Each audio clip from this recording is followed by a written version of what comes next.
അസ്സലാമു അലൈക്കും വറഹ്മത്തുള്ളാഹി വബറകാതുഹു. സുഹൃത്തുക്കളെ, നമ്മുടെ ഇന്നത്തെ ഹദീസ് ക്ലാസ് അതിൽ പഠിക്കാനുള്ളത് ഒരു ചെറിയ ഹദീസാണ്. അൻ അബീ ഹുറൈറത റളിയല്ലാഹു അൻഹു അന്ന നബിയ സല്ലല്ലാഹു അലൈഹി വസല്ലമ ഖാല, നിശ്ചയം നബി സല്ലല്ലാഹു അലൈഹി വസല്ലമ തങ്ങൾ പറഞ്ഞിട്ടുണ്ട്, ഷർറു ത്വആമി ത്വആമുൽ വലീമ യുംനൗഹ മൻ യഅതിഹാ വയുദ്ആ ഇലൈഹാ മൻ യഅബാഹ വമൻ ലം യുജിബിദ് ദഅവത ഫഖദ് അസല്ലാഹ വറസൂലഹ.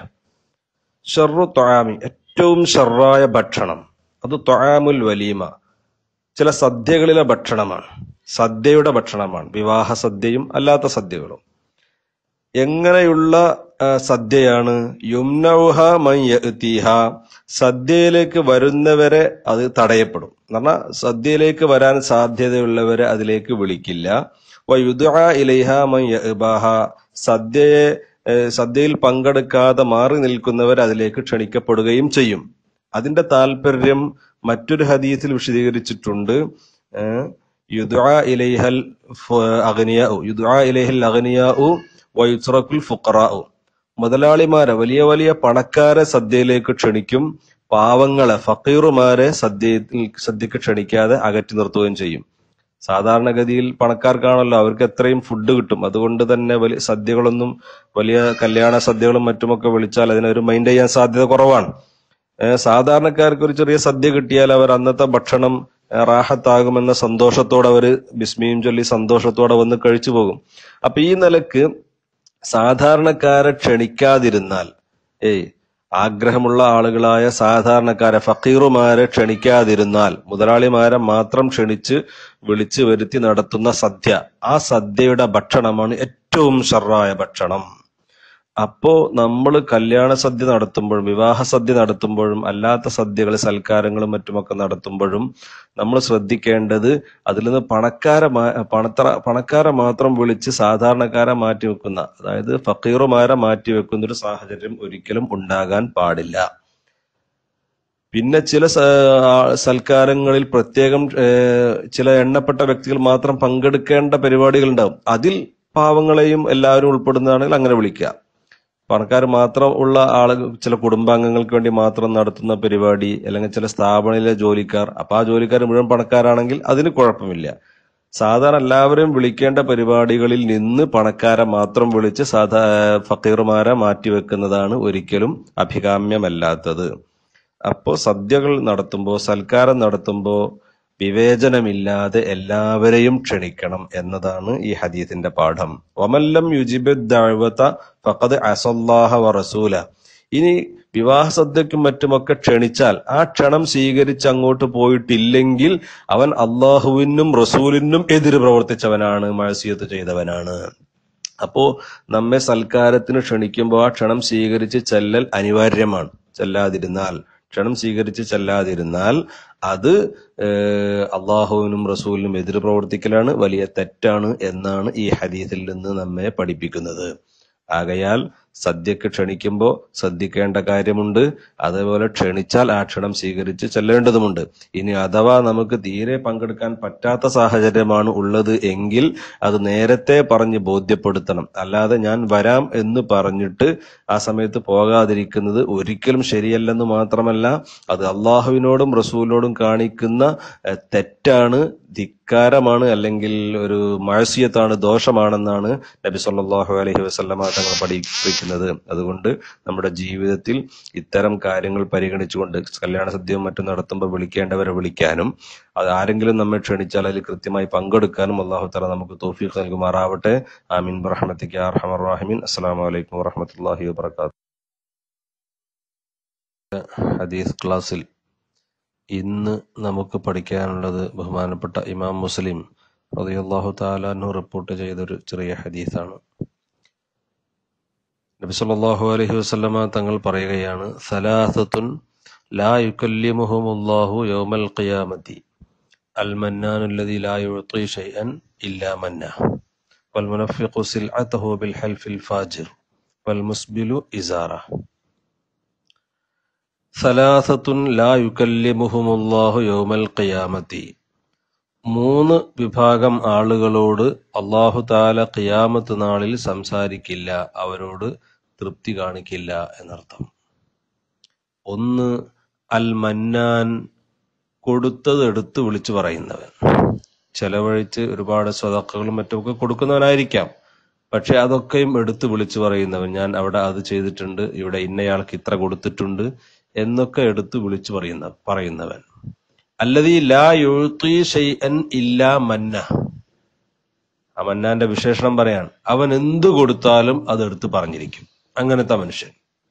ആർക്ക് എവിടെ എന്ത് കൊടുത്താലും അതൊക്കെയും പരസ്യമായിട്ട് മറ്റുള്ളവരോട് ഞാൻ ഇന്നയാൾക്ക് ഇന്നത് കൊടുത്തിട്ടുണ്ട്, അല്ലെങ്കിൽ ഇന്ന സ്ഥാപനത്തിന് ഞാൻ ഇത്ര കൊടുത്തിട്ടുണ്ട് എന്നൊക്കെ എടുത്ത് വിളിച്ചു പറയുന്നവൻ. ഇവനോട് അള്ളാഹുവിന് ഒരു തൃപ്തി ഉണ്ടാവില്ല. ഖിയാമത്ത് നാൾ അവനോട് സംസാരിക്കാൻ പോലും അള്ളാഹു താല തയ്യാറാകില്ല എന്ന് ഹബീബ് മുഹമ്മദ് റസൂലുള്ളാഹി സ്വല്ലല്ലാഹു അലൈഹി വസല്ലം തങ്ങൾ പറയുന്നു. ഈ പറഞ്ഞതിന്റെ താല്പര്യം ചിലപ്പോ നമ്മളിപ്പോ പ്രത്യേകിച്ച് മനസ്സിലാക്കേണ്ടത്, നമ്മൾ പലപ്പോഴും സ്ഥാപനങ്ങൾക്കും മറ്റുമൊക്കെ സംഭാവനകൾ കൊടുക്കുന്നത്, അവിടുത്തെ കാര്യങ്ങൾ എന്താ പറയാ, സംഘടനക്ക് സംഭാവന കൊടുക്കുന്ന മറ്റുമൊക്കെ ഒരു പക്ഷേ വലിയ വലിയ സദസ്സുകളിൽ സ്ഥാപനത്തിന്റെ അധികാരികളും മറ്റുമൊക്കെ പരസ്യമായിട്ട് പറയാറുണ്ട്. ഇതിനല്ല ഇവിടെ പറയുന്നത്. കൊടുക്കുന്നവന്റെ മനസ്സിൽ ഈ ചിന്ത പാടില്ല. അത് വാങ്ങുന്നവർ അത് പറയട്ടെ പറയാതിരിക്കട്ടെ. കൊടുക്കുന്നവന്റെ മനസ്സിൽ ജനങ്ങൾ അറിയാൻ വേണ്ടി കൊടുക്കുക എന്ന ചിന്ത ഉണ്ടാവരുത്. അത് ജനങ്ങളോട് അവൻ പറയുകയും ചെയ്യരുത്. വാങ്ങുന്നവർ അത് പറഞ്ഞാലും ശരി, പബ്ലിക് ആക്കിയാലും ശരി, ഇവനെ സംബന്ധിച്ചിടത്തോളം അതൊരു പ്രശ്നമേ അല്ല. മറ്റൊരു വിഭാഗം വൽ മുനഫിഖു സിൽഅതുഹു ബിൽ ഹൽഫിൽ ഫാജിർ. കള്ളസത്യം കൊണ്ട് ചരക്ക് ചെലവഴിക്കുന്ന ആൾ, കച്ചവട സ്വത്തും മറ്റുമൊക്കെ കള്ളസത്യം ചെയ്ത് വിറ്റഴിക്കുന്നയാള്. വേറൊരു ഹദീസിൽ വൽ മുനഫിഖു സിൽഅതുഹു ബിൽ ഹൽഫിൽ കാദിബ് എന്നും കാണാം. അപ്പോ ഒരു വസ്തു വിൽപ്പന നടത്തുന്നയാള് ആ വസ്തു വിറ്റ് പോകാൻ വേണ്ടി കള്ളസത്യം ചെയ്ത് കച്ചവടം ചെയ്യുന്നത് തീർത്തും തെറ്റാണ്. അള്ളാഹു താലാക്ക് ഒരിക്കലും ഇഷ്ടപ്പെടാത്ത കാര്യമാണ്. പ്രത്യേകിച്ച് നമ്മുടെ നാടുകളിലും വിദേശത്തുമൊക്കെ കൂടുതലും ഒരു വസ്തു വിൽക്കുമ്പോൾ ഏതെങ്കിലും ചൈനയുടെ സാധനമൊക്കെ ജപ്പാന്റെ സാധനമാണെന്നൊക്കെ പറഞ്ഞ്, അതും ചിലപ്പോ സുബ്ഹാനല്ലാഹ് ചില അറബികളൊക്കെ ചെയ്യുന്നുണ്ടെന്ന് പറയപ്പെടുന്നു. ഹാദാ വല്ലാഹി ജപ്പാൻ എന്നൊക്കെ പറഞ്ഞിട്ട് അതായത് മോശപ്പെട്ട സാധനം തന്നെ ഉന്നത നിലവാരമുള്ള സാധനത്തിന്റെ ക്വാളിറ്റിയുള്ളതാണെന്ന് ബോധ്യപ്പെടുത്തി കള്ളസത്യം ചെയ്തുകൊണ്ട് ചെലവഴിക്കുന്നയാൾ, അവനെയും അല്ലാഹു തആല ഇഷ്ടപ്പെടില്ല, അവനോടും അല്ലാഹു തആല സംസാരിക്കില്ല. മൂന്നാമത്തെ വിഭാഗം വൽ മുസ്ബിലു ഇസാറഹു, തുണി താഴ്ത്തി ഉടുക്കുന്നവൻ, ഞെരിയാണിക്ക് താഴെ തുണി താഴ്ത്തി ഉടുക്കുന്നവൻ, ഇവനെയും അള്ളാഹ്ക്ക് ഇഷ്ടമല്ല. അള്ളാഹ് സംസാരിക്കാൻ പോലും തയ്യാറാവില്ല. അത് വളരെ ഗൗരവമുള്ള കാര്യമാണ്. പാന്റാണെങ്കിലും ശരി, തുണിയാണെങ്കിലും ശരി, വസ്ത്രം ഞെരിയാണിക്ക് താഴേക്ക് വലിച്ചിഴക്കുന്നവൻ, അവൻ ഒരിക്കലും അള്ളാഹു തആലക്ക് ഇഷ്ടമല്ല. അവൻ നരകത്തിലേക്ക് പോകേണ്ടവനാണെന്ന് നബി സല്ലല്ലാഹു അലൈഹി വസല്ലം തങ്ങൾ മറ്റൊരു ഹദീസിൽ പഠിപ്പിച്ചിട്ടുണ്ട്. എന്ന് മാത്രമല്ല, അതിന്റെ ഗൗരവം നമുക്ക് ഒരുപാട് എന്താ പറയാ മനസ്സിലാക്കാനുള്ള ഒരുപാട് സാഹചര്യങ്ങളും ഹദീസുകളും ഒരുപാട് ചരിത്ര സംഭവങ്ങളും നമുക്ക് ലഭ്യമാണ്. ബഹുമാനപ്പെട്ട സയ്യിദന ഉമർ ഇബ്നുൽ ഖത്താബ് റളിയല്ലാഹു തആല അൻഹു അദ്ദേഹത്തിന്റെ മരണമാസന്നമായ സമയത്ത് പോലും തന്റെ മുമ്പിൽ ഞെരിയാണിക്ക് താഴെ തുണിയെടുത്ത് വന്നയാളെ ശാസിച്ചിട്ടുണ്ട്. ഇർഫ ഇസാറക് എന്ന് പറഞ്ഞ് തുണി ഉയർത്തടോ എന്ന് പറഞ്ഞ് ശാസിച്ചിട്ടുണ്ടെങ്കിൽ വളരെ ഗൗരവമുള്ള വിഷയമാണ് തുണി ഞെരിയാണിക്ക് താഴെ പോകുന്നത്. നബി സല്ലല്ലാഹു അലൈഹി വസല്ലം തങ്ങളുടെ പള്ളിയില് ഒരിക്കല് ഇതേപോലെ വുളു എടുത്ത് വന്ന് നിസ്കരിച്ച ആളോട് നിന്റെ നിസ്കാരം സഹിഹായിട്ടില്ല, ശരിയായിട്ടില്ല എന്ന് പറഞ്ഞപ്പോ കാരണമന്വേഷിച്ചപ്പോ നബിതങ്ങൾ പഠിപ്പിച്ചു കൊടുത്തത് അവൻ തുണി ഞെരിയാണിക്ക് താഴെ ഉടുത്തിട്ടുണ്ട് എന്നാണ്, അതുകൊണ്ട് നിസ്കാരം കംപ്ലീറ്റ് അല്ല. ഇങ്ങനെ നമ്മുടെ ഇബാദത്തുകൾക്ക് സമ്പൂർണത ലഭിക്കാതിരിക്കാനും അതേപോലെ തന്നെ നരകത്തിൽ പോകാനുള്ള കാരണമാകാനും ഒക്കെ സാധ്യതയുള്ള ഒന്നാണ് തുണി ഞെരിയാണിക്ക് താഴെ ഉടുക്കുക എന്നത്. അതുകൊണ്ട് അതിൽ നിന്നും നാം വിട്ടുമാറേണ്ടതുണ്ട്. അല്ലാഹു തആല ഹദീസിന്റെ നിയമങ്ങൾ അനുസരിച്ച് ജീവിക്കാനും റസൂലുള്ളാഹി തങ്ങൾ പഠിപ്പിച്ച നിയമങ്ങൾ പാലിച്ച് ജീവിക്കാനും അള്ളാഹുവിന്റെ തൃപ്തി കരസ്ഥമാക്കാനും നമുക്ക് അള്ളാഹു തൗഫീഖ് നൽകുമാറാവട്ടെ. ആമീൻ. അസ്സലാമു അലൈക്കും വറഹ്മത്തുള്ളാഹി വബറകാതുഹു. ഇന്നത്തെ നമ്മുടെ വിസ്ഡം ഹദീസ് പഠന ക്ലാസ്സിൽ നാം പഠിക്കുന്നത് പ്രബോധകരായ നാം പ്രത്യേകിച്ച് ശ്രദ്ധിക്കേണ്ട ഒരു ഹദീസാണ്. ഇമാം മുസ്ലിം റളിയല്ലാഹു തആല അൻഹു റിപ്പോർട്ട് ചെയ്യുന്ന ഈ ഹദീസിൽ നബി സല്ലല്ലാഹു അലൈഹി വസല്ലമ തങ്ങൾ പറയുന്നു, യുഅ്താ ബിർറജുലി യൗമൽ ഖിയാമത്തി ഫയുൽഖാ ഫിന്നാർ. ഖിയാമത്ത് നാളിൽ ഒരു മനുഷ്യനെ കൊണ്ടുവന്ന് നരകത്തിലേക്ക് അങ്ങിടപ്പെടും. ഫതന്തലിഖു അഖ്താബു ബത്നിഹി, എന്നിട്ട് അവന്റെ ആ നരകത്തിൽ ഇടപെടുമ്പോൾ അവന്റെ വയറിൽ നിന്ന് ആമാശയം, അവന്റെ വയറ്റിൽ നിന്ന് ആമാശയം പുറത്തേക്ക് ഇങ്ങോട്ട് വരും. എന്നിട്ട് ഫയദൂറു ബിഹാ കമാ യദൂറുൽ ഹിമാറു ഫിർറഹ, അല്ലെങ്കിൽ കമാ യദൂറുൽ ഹിമാറു ബിർറഹ എന്ന് മറ്റൊരു ഹദീസിൽ കാണാം. ആ ആമാശയവുമായിട്ട് ഈ കഴുത കല്ലുമായിട്ട്, ഈ പൊടിക്കാൻ വേണ്ടി ഉപയോഗിക്കുന്ന പഴയ ആസുകല്ലുണ്ട്, ആ കല്ലുമായിട്ട് കഴുത ഇങ്ങനെ വട്ടം കറങ്ങുന്നത് പോലെ, ചുറ്റുന്നത് പോലെ ഇവന്റെ ആമാശയവും വലിച്ചങ്ങനെ നരകത്തിലൂടെ ഇങ്ങനെ കറങ്ങിക്കൊണ്ടിരിക്കും. വല്ലാത്ത വേദനയും വല്ലാത്ത വിഷമവുമായിട്ട് ശരിക്കും നടക്കാൻ പോലും കഴിയാതെ കറങ്ങിക്കൊണ്ടിരിക്കുമ്പോ ഫയജ്തമിഉ ഇലൈഹി അഹ്ലുന്നാർ, അവിടെയുള്ള നരകാവകാശികൾ അവന്റെ അടുക്കൽ വന്ന് ചോദിക്കും.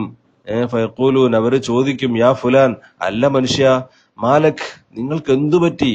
അലം തകു തഅ്മുറു ബിൽ മഅറൂഫ് വതൻഹാ അനിൽ മുങ്കർ, നീ ദുനിയാവിലാകുമ്പോ ഒരുപാട് നല്ല കാര്യങ്ങൾ കൊണ്ട് കൽപ്പിക്കാറുണ്ടായിരുന്നല്ലോ, നിഷിദ്ധ കാര്യങ്ങൾ തൊട്ട് വിരോധിക്കുകയും ഒക്കെ ചെയ്തുകൊണ്ട് നീ പ്രബോധകനായി, ദീനീ പ്രവർത്തകനായി നീ ഞങ്ങൾക്കിടയിലൊക്കെ ജീവിച്ച മനുഷ്യനല്ലേ, നിനക്കെന്തു പറ്റി എന്ന് വന്ന് ചോദിക്കുമ്പോ ഫയഖൂൽ, അപ്പൊ ഈ മനുഷ്യൻ പറയും, ബല, അതെ, ഞാൻ പ്രബോധകനായിരുന്നു, അല്ലെങ്കിൽ ഞാൻ നന്മ കൽപ്പിക്കാനും തിന്മ വിരോധിക്കാനും ഒക്കെ ജനങ്ങൾക്ക് മുമ്പിലുണ്ടായിരുന്നു.